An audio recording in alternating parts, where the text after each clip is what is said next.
वो मूवी देखी आपने?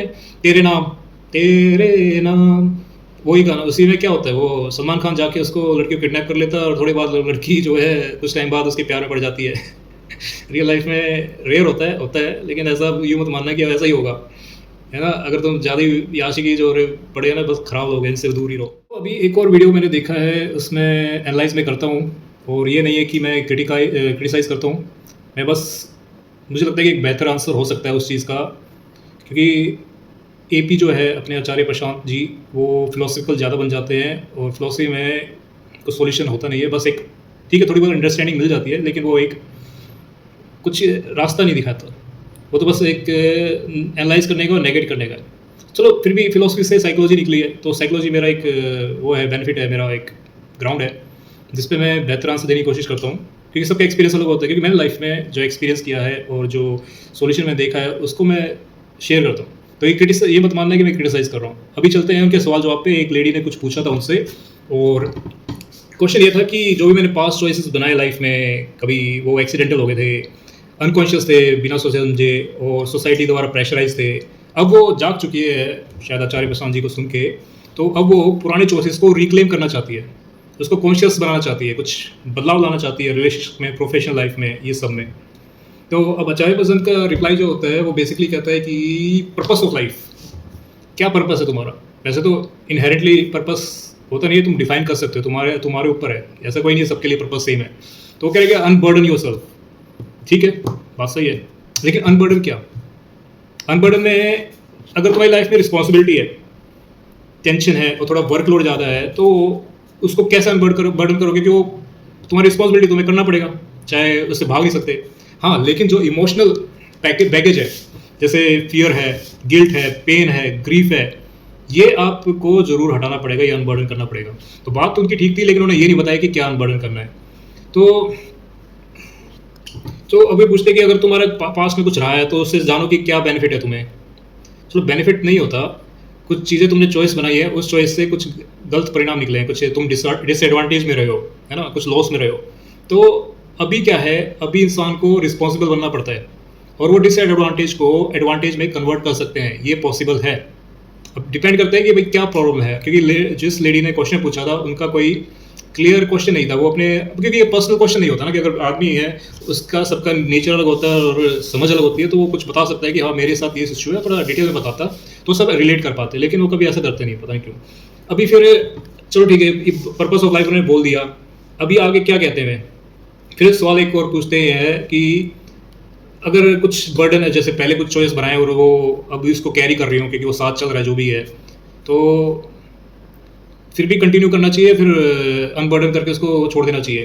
तो प्रशांत जो है वो एक किसी एनालॉगी को ट्राई करता है, जो मेडिसिन की है, कि मेडिसिन देता है, तो मेडिसिन खाने से कुछ चीज़ें ठीक होती है, कुछ चीज़ें ठीक नहीं होती, फिर वो डॉक्टर और हॉस्पिटल में पहुंच गए। मुझे कोई कनेक्शन नहीं बना, क्योंकि लॉजिकल कोहेरेंस होना चाहिए, कि एक से कनेक्टेड है, दूसरी बात कनेक्टेड, तीसरी बात कनेक्टेड है, वो जंप कर जाते हैं कहीं और।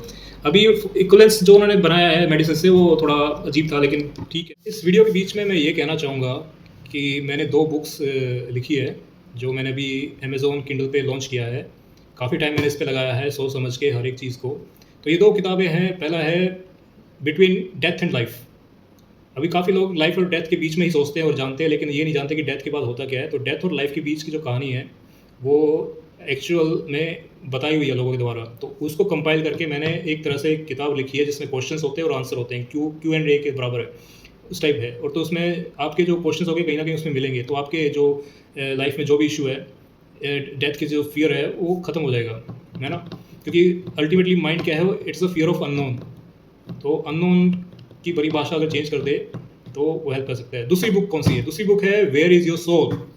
काफ़ी लोग, मतलब कि बड़े बड़े स्पिरिचुअल मास्टर आए, बड़े बड़े फिलोसफर आए, उन्होंने भी बड़ी खोज की सोल के बारे में। कल सोच के बारे में केवल एक एब्स्ट्रैक्ट और एक नॉन एग्जिस्टेंशियल टाइप आंसर दिया है, जिसमें सोल का कोई रोल समझ नहीं आता कि क्या रोल है सोल का।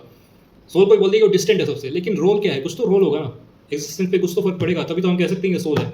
केवल कंसेप्ट्स में तो नहीं घूम सकते कि मेंटल कंसेप्ट बनाया और उसको कंपेयर कर दिया। तो इस बुक में है साइंटिफिक मेथड के थ्रू ये बताना कि सोल कहाँ एग्जिस्ट करती है, और जो आपने अब तक समझा है, पढ़ा है, वो उससे अलग है। ठीक है, तो ये किताब 2 है, इसको मैंने लिंक यहाँ पे दे दिया है। ये आपके लाइफ में बहुत बेनिफिट करेगा, आपके दिमाग की तारें खोल देगा, ताकि आप बेखौफ होकर लाइफ में जिए। तो ये किताब आपको अमेज़ॉन पे मिलेगा, जिसका लिंक मैंने नीचे दिया है, परचेज़ कर लीजिएगा और अपना फीडबैक देना। तो अब पूछती है कि अच्छा, एक चीज़ है ना, वो पूछती है कि एक सवाल है कि how should we relate to people memories job past, हम अपने जॉब पीपल से, लोगों से, मेमोरी से कैसे कनेक्ट करें। कनेक्ट कैसे करें यार, वो ऑलरेडी कनेक्टेड है, आपकी मेमोरी में है, मेमोरी बैंक में, तो उसको क्या डिस्कनेक्ट करोगे। हाँ, डिस्कनेक्ट कर सकते हो उसको। जैसे पता क्या, मेमोरी आपकी है, आपका कोई पास्ट ट्रॉमा रहा है, तो रिस्पॉन्सिबिलिटी लेके उसको रिकॉल करो और उस आदमी को फॉरगिव करो और मोमेंट को, उस मेमोरी को होल्ड जो कर रहे थे क्योंकि वो सफरिंग कर रहा था तुम्हारे, उसको जाने दो, कुछ बदलाव लेके आओ। अब मैं क्या कहता, डिसएडवांटेज होता है लाइफ में, उसको एडवांटेज कैसे बनाएं। जैसे कि फॉर एग्जांपल आपकी लाइफ में आपकी सेहत खराब हो गई, आपको बीपी हो गया, शुगर हो गया, है ना। अब आप कह रहे हो कि यार बीपी शुगर हो गया, सबके सामने बोलते हैं यार बीपी शुगर हो गया, मैं तो यार बिल्कुल ठीक नहीं हूँ और मुझे दवाइयाँ लेनी पड़ती है, ये है वगैरह है, और अपनी प्रॉब्लम गाते रहते हैं। अब इससे सोल्यूशन क्या है। सोल्यूशन ये है कि आप जिम जाए, सेडिमेंट्री लाइफस्टाइल ना रखें, डाइट में चेंज करें, ठीक है, कैलोरीज, ये कार्बोहाइड्रेट्स कम करें और प्रोटीन इंटेक ज़्यादा करें, तो समझे अपने डाइट को और अपने आप को। ये एक सोल्यूशन है, एक पाथ है। लेकिन नहीं, लोगों को रोना धोना है, सफरिंग उनको अच्छी लगती है कि सफरिंग मीनिंग देता है उनको, हालांकि कोई बेनिफिट नहीं होता। लेकिन सफरिंग में ऐसा होता है ना, माइंड जो है आपका साइकोलॉजिकल लेवल पे, माइंड जो है, he wants to live in known, he wants to be within the confine of known. He cannot, the mind cannot enter into unknown, cannot step और jump, you have to push it. Mind is a part of you, you're not the mind. So that's how should it be answered, not something कि कुछ भी बोल दिया। अच्छा, फिर आचार्य प्रशांत का तो रिप्लाई ये था कि जो लोग नॉनसेंस है या कुछ भी नॉनसेंस है उसको छोड़ दो। नॉनसेंस क्या है, आदमी हो सकता है या कोई गलत हैबिट हो सकती है या कुछ भी हो सकता है। तो बोले कि जैसे सोप साफ कर देता है फिर बाद में गायब हो जाता है, पता नहीं हम लोग ही क्या बनाते हैं। ठीक है, वो लोगों को समझ में आ जाती है, मेरे को नहीं पता चलता कि क्या है। लेकिन बेहतर रिप्लाई क्या हो सकता है कि भैया आप लोगों को किसी यूज एंड थ्रो नहीं कर सकते। अगर आपकी लाइफ में कोई पर्सन है, समझ लो, मैं क्लियरली बताता हूँ, अगर कोई पर्सन है और आपकी उससे नहीं बनती, लेकिन फिर भी आपको साथ रहना पड़ रहा है, या क्यों आप शादी कर चुके हो या फिर कोई और रीज़न है, तो बात ये नहीं बनता उसको रिजेक्ट कर दो और उसको छोड़ दो। बात ये बनती है कि वो आदमी ऐसा क्या है या औरत ऐसी क्या है कि जो आपकी वीकनेस का फ़ायदा उठा रहे हैं। आपने क्या वीकनेस है, पहले उसको पॉइंट आउट करो, क्योंकि कई बार लोगों को वीकनेस नहीं पता होती और लोग उसका एडवांटेज उठा रहे होते हैं और वहाँ पे आपको गुस्सा भी आता है। तो उस वीकनेस को सॉर्ट आउट करो, और वीकनेस अगर सॉर्ट आउट करते हो और एडवांटेज नहीं ले पाता, तो आदमी अगर गलत था, वो आपके साथ गलत इरादों से था, तो वो छोड़ के चला जाएगा। लेकिन अगर आदमी जो है या औरत जो है वो आपके साथ सही में एक रिलेशनशिप में एक मीनिंगफुल है, बीच में थोड़ी बहुत रहती है, तो वो अल्टीमेटली वो सॉर्ट आउट हो जाता है। तो ऐसा नहीं है कि आदमी नॉनसेंस कुछ भी छोड़ो, रिजेक्ट कर दो, ड्रॉप कर दो। नहीं, एक बार तुमने रिस्पॉन्सिबिलिटी ले ली, एक बार रिलेशनशिप बन गया, तो उसको निभाना पड़ता है भैया। ये नहीं कि बस फिलोसफिकल में चले जाओ, थोड़ा सा डिटेल होना चाहिए था। लेकिन ठीक है, आगे क्या पूछा, कैसे जाने कि क्या बर्डन है और उसको कैसे हटाए। देखो, बर्डन तो थोड़ा क्लियर होना पड़ेगा कि क्या बर्डन है। जैसे ग्रीफ है, वो देखो, फ्रीडम बाहर नहीं होती। फ्रीडम ये नहीं है कि तुम फ्रीडम चाहते हो ना, बर्डन से रिस्पॉन्सिबिलिटी लेनी पड़ती है फ्रीडम के लिए। फ्रीडम अगर चाहिए तो रिस्पॉन्सिबल बनना पड़ता है। ऐसे नहीं कि बस छोड़ दिया किसी और पे और ब्लेम करते रहे कि भाई वही प्रॉब्लम है, वही उसने किया है और मैं तो भुगतभोगी हूँ, मैं तो विक्टिम हूँ। ये सब्जेक्टिव माइंडसेट है। एक वीडियो आप देखना मेरी, सब्जेक्टिव वर्सेस ऑब्जेक्टिव, बहुत क्लैरिटी देगा। ये रियल चीज़ है जो आपको बेनिफिट देगा। तो ऑब्जेक्टिव में आना पड़ेगा आपको और एनालाइज करना पड़ेगा, थोड़ा डिस्टेंस मेंटेन करना पड़ेगा अपने इमोशंस, मेमोरीज, थॉट से, ताकि आप थोड़ा क्लैरिटी लेके आए। तो ये वीडियो आपको जरूर देखना है। अच्छा, आचार्य प्रशांत कहते हैं कि ऑनेस्ट रहो अपने आप से। ठीक है, वो बात ठीक है, कोई गलत नहीं है। और अगर कोई बर्डन फील करता है तो रिजेक्ट कर दो। तो इतनी जल्दी आसान नहीं है कि कुछ भी बर्डन है तो उसको रिजेक्ट कर दो। वो ये कहता है नेगेट कर दो लाइफ से, फिलोसफी कहता है नेगेट कर दो। ये चीज़ जरूरी नहीं, हटा दो। ये चीज़ ये नहीं है, ठीक है, हटा दो, ये हटा दो। ईगो हटा दो, आई हटा दो, ये ऐसे काम नहीं करता भैया। ईगो आई मेंटेन करना पड़ता है। ईगो कुछ ऐसी चीज़ नहीं कि उठा के फेंक दिया। तो आगे, और फिर एक सवाल पूछा था कि why do we still choose burdens even when we know they harm us. So काफ़ी लोग जो है बर्डन चूज करते हैं, उनको पता है कि ये ठीक नहीं है। कोई भी बर्डन, जैसे बर्डन बेसिकली क्या, सफरिंग। सफरिंग में सब आता है, ग्रीफ, पेन, हार्ट ब्रोकन। और उसको कंपेंसेट करने के लिए लोग क्या करते हैं, ड्रिंक लेते हैं और फिर उसी नशे में रहते हैं और उससे बाहर नहीं आ पाते। लेकिन मैं बताता हूँ मेरे एक्सपीरियंस से। मेरा एक दोस्त है, वो इसी चीज़ में पड़ गया था। उसको अपना पास्ट रिलेशनशिप कुछ मेंटेन हुआ नहीं उससे, है ना। वो एक आशिकी मिजाज में, वो कभी बताता नहीं था, लेकिन ड्रिंक बहुत करता था और गैम्बलिंग का भी बहुत था। और उससे मैंने कोशिश की भाई बाहर निकलने की, थोड़ा सा इस चीज़ को एक्सेप्ट कर, इस चीज़ को, जो चीज़ को समझ, बिल्कुल फेस करे एज इट इज़। फेस करना होता है, वो फेस नहीं कर सकता था, उसकी में करेज नहीं था, वो फेस नहीं कर सकता था। फिर मैंने उसके ऊपर टाइम लगाना छोड़ दिया, क्योंकि मैं टाइम वेस्ट करता नहीं ऐसे किसी पे। तो अगर वो करता, थोड़ी हिम्मत होती तो बदल सकता था। आई होप वो बदल ले कुछ, तो ठीक है। फिर आचार्य कहते हैं कि उनका जवाब तो ये होता है कि डायग्नोसिस करो पहले, पहले मिरर में देखो, मतलब अपने आप को रिफ्लेक्ट करो कि भाई ये सफरिंग क्यों बह रहे हो, क्योंकि सफरिंग में, देखो सफरिंग में लोग ना मीनिंग ढूंढते हैं, उनकी लाइफ में कोई ऐसा रिस्पॉन्सिबिलिटी होता नहीं है बिल्कुल भी। आशिकी मिजाज के लोग हैं ना, जो आशिक होते हैं वो गाने सुनते हैं और फिर दारू पी के पड़े रहते हैं और उनको लगता है कि बस वो पता नहीं किस दुनिया में है और वो छोड़ के चली गई या फिर वो छोड़ के चला गया, अब मेरा क्या होगा। और ये लोगों को थोड़ा सा दिखाते हैं कि देखो मैं तो आशिक मिजाज में हूँ और मैं तो सफ़र कर रहा हूँ, और देखो तो थोड़ा सा ईगो है उसमें, वो मतलब अनकंट्रोल्ड ईगो है, अहंकार ज़्यादा है। तो लेकिन वो एक ड्रामा करता है, तो ड्रामे से बाहर निकलो, रिस्पॉन्सिबिलिटी लो। ठीक है, कोई नहीं आएगा तुम्हें खड़ा करने, कोई पुश करने नहीं आएगा, तुम्हें खुद पुश करना है अपने आप को। जो पास्ट की गलती है उससे सीखना पड़ता है, और वो कॉन्शियस चॉइस नहीं होता, कॉन्शियस सा कुछ चॉइस नहीं होता, इंटेलिजेंट चॉइस होता है। इंटेलिजेंस वो बोलते हैं कि गलती से आप सीखते तो आपको पता लगता है कि क्या परिणाम हो सकते हैं। अभी मैं जैसे कोई चॉइस बना रहा हूँ, दो चॉइस बना रहा हूँ, चॉइस में मैं देखूंगा कि what I am getting at the stick, at the end of the stick, कि मुझे एंड में क्या मिल रहा है, किससे कौन लोग प्रभावित होंगे, और ये कितना मतलब कि शॉर्ट टर्म ना हो के लॉन्ग टर्म है, ऐसे फालतू में कोई चीज़ वेस्ट नहीं कर रहा मैं। तो ये सब देखना पड़ता है।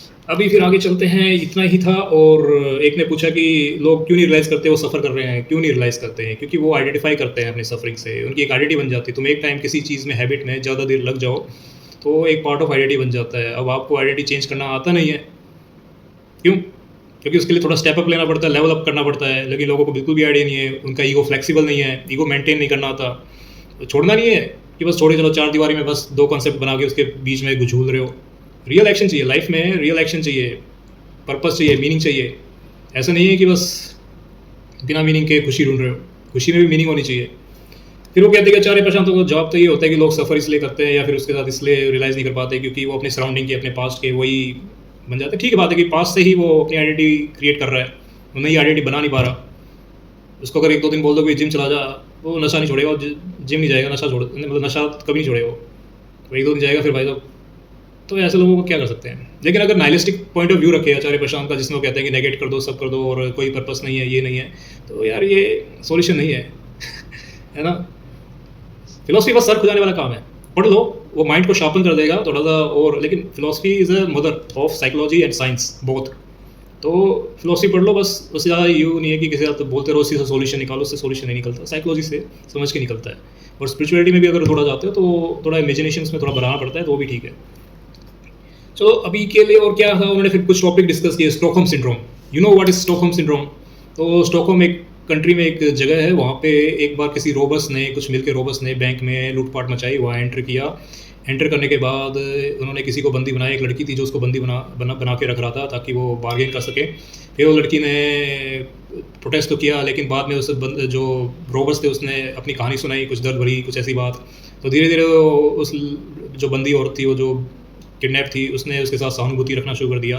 तो एक तरह से किडनैपर के साथ सहानुभूति रखना, वो मूवी देखी आपने, तेरे नाम तेरे नाम, वही गाना। उसी में क्या होता है, वो सलमान खान जाके उसको लड़की को किडनैप कर लेता है और थोड़ी बाद लड़की जो है कुछ टाइम बाद उसके प्यार में पड़ जाती है रियल लाइफ में रेयर होता है, लेकिन ऐसा यूँ मत मानना कि ऐसा ही होगा, है ना। अगर तुम ज़्यादा आशिकी जो पड़े हैं ना, बस खराब लोग हैं, इनसे दूर ही रहो। तो यही रहता है। और फिर समरी में तो यही है कि आपको रिस्पॉन्सिबल बनना पड़ेगा, अपने पास से सीखना पड़ेगा और स्टेप अप करना पड़ेगा, अपने डिसएडवांटेज को एडवांटेज बनाना पड़ेगा। आप ये सोचिए कि कोई और रास्ता खुला हुआ है, कहाँ है वो रास्ता, तो उसके लिए पहले कामनेस लाना पड़ेगा और ऑब्जेक्टिव रियलिटी मानना पड़ेगा। और आज के इतना ही, लाइक और सब्सक्राइब जरूर कर देना।